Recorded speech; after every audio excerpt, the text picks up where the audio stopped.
사람도 있을 거예요 아마. 그죠? 아니 근데 시부레 얘네들은 뭐야 그러면은? 예, 안성 톨게이트. 뭐였죠? 아니 이것도 뭐야? 이게 근데 정서상의 차이가 있는 거 정서상. 이스라엘 사람들은 이 대법원이 발로 뻥까는 이 권한을 오케이를 하는 겁니다. 이렇게 보는 거예요. 그러니까 우리나라에선 이렇게 안 볼 수도 있겠는데요. 이거 나라마다 정치적인 어떤 역사가 다르잖아요. 국민적인 정서상 대법원이 당연히 그 국회에서 이상한 법을 통과시키려고 할 때는 까버릴 수 있는 그 대법원이 있어야 되는 것이다. 라고 생각을 하는 대법원의 사법부가 이 법원을 견제한 그 권한이 반드시 있어야 되는 것이다. 라고 이제 이스라엘 사람들은 생각을 하는 그런 사람들이 꽤 많은 겁니다. 물론 다 그렇다는 약 건 300m 앞 이 교차로에서 청년부 용의동 방면 우회전입니다. 약 600m 앞 신호위반이 시속 50km 단속 구간입니다. 그 기능도 또 나라마다 다르겠지만 법이 만들어졌을 때 그 법이 진짜로 오케이가 돼서 법이 이제 시작이 돼야 되는 게 안 돼야 되느냐를 잠시 후 판단을 대법원이 우회전입니다. 대신하는 겁니다. 지금. 뭐 이런 상황이 있는 거예요 지금. 근데 이게 또 웃긴 게 뭐냐면 왜 헌법이 없을까요? 왜? 지금 이스라엘의 국회의원 자체가 120석입니다. 근데 지금 정당이 몇 개죠? 요 연립정당 이런 거는 반대 진영 이런 거 한 거니까 뺄게요. 지금 정당의 의석이 있는 정당이 몇 개예요? 지금 120석에 10개입니다. 그래서 왜 헌법이 없냐면 다당제가 너무 당연했던 거예요. 다당제가 기본적으로부터 마련이 되어 있기 때문에 우리나라는 뭔가 양당제가 법으로서 정해진 게 아닌데도 불구하고 양당제예요. 뭔 말인지 이해되시죠? 법으로 양당제예요. 국민의힘 아니면 더불어민주당만 뽑으세요. 이런 적 없습니다. 그죠? 근데 양당제예요. 그러니까 법으로 정해지진 않았지만 정치 형태가 양당제 형태로 가고 있잖아요. 근데 이스라엘은 당연히 다당제야. 다양한 정당, 다양한 의견을 수렴할 수 있는 다양한 국회의원들, 정당들이 국회에 들어가서 또 협의를 하고 이런 게 이스라엘 사람들은 당연하게 생각하는 거예요. 근데 이게 또 단점이 있는 거야. 그래서 헌법이 없습니다. 이 호부가 안 가요.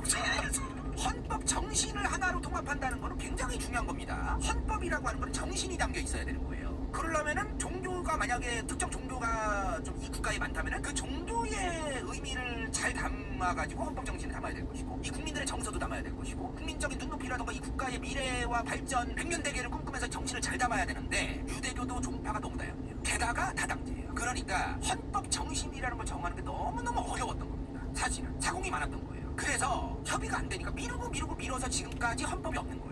그래서 땜빵용 법으로 지금 이스라엘은 뭐가 있냐? 베이직 로 기본법이 있는 겁니다. 그래서 기본법이 있어요 지금. 이 기본법이 뭐냐면요, 이 국가의 헌법이라는 정신이 담겨있지 않은 법이에요 기본법이라고 하는 건. 그래서 이 기본법은 좀 굉장히 좀 어떻게 보면은 아주 실용적입니다. 예를 들어 이런 거예요. 정부의 어떤 특정 기관을 만들자. 우리나라에서 그랬어. 우리나라 국민들도 저 기관 만들면 좋을 것 같아 했는데 헌법재판소에서 야 있으면 좋겠지만 우리나라 헌법 정신에 위배돼. 일단은 헌법부터 개헌을 한 다음에 만들고 싶으면 이렇게 되는 거예요. 헌법이 있으면 뭔 말인지 이해되시죠? 근데 기본법으로만 가니까 헌법으로 뭐 제한할 게 없는 거야. 그래서 그럼 뭐 만들면 좋을 것 같네. 협의할까? 협의하자고 만드는 기본법은 이런 거죠. 뭔 말인지 이해되시죠? 나도 나도 이렇게 갈 수밖에 없고 억제기가 없고 아주 기본 정신이 될 수 있는 나도. 그럼 이 기본법이 따로 아유 재미난 문자가 왔어요. 와 바람 엄청 많이 분다.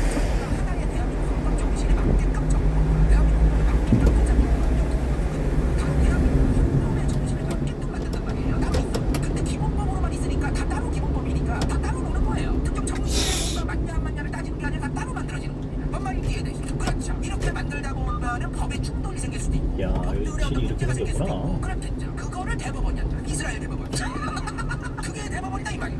그게 이스라엘 대법원이었다. 근데 이 대법원이 실제로 뻥까버린 법안이 많지는 않아요. 어차피 기본법으로 되어 있는데 이 대법원도 그걸 러프하게 어차피 헌법도 따로 없는데 이거 뭐 기본법으로서 잠시 후 과속 방지턱이 있습니다. 하는 거지 뭘 그걸 다 일일이 하나부터 따지고 뭐 헌법이니 뭐니 이럴 필요까지는 없는 거잖아요. 있으면 좋으면은 법 통과하는 거죠. 근데 문제가 뭐냐? 지금 사법개혁의 요지가 뭐냐면 아주 포인트가 뭐냐면 이 대법원의 판단이 1995년부터 스타트된 거예요. 1995년부터 대법원의 역할이 시작된 겁니다. 뭐 천년만 년 옛날부터 있던 게 아니에요. 근데 이 대법원이 뭐를 까려고 했냐면 옛날에 이스라엘 국회에서 이스라엘 정부도 사실상 잠시 후 내각이니까 사망사고 다발 지역입니다. 이런 법이 만들어진 거예요. 약 150m 앞 어린이 보호구역입니다. 시속 30km로 세일 운전하세요. 이 사람들이 이스라엘 약 정부를 600m 앞에서 좌회전입니다. 안 해도 된다는 법이 입법됩니다. 그래서 이게 국회를 통과했고요. 대법원으로 갔어요. 근데 대법원이 발로 까버립니다. 이게 기본 인권에 맞냐?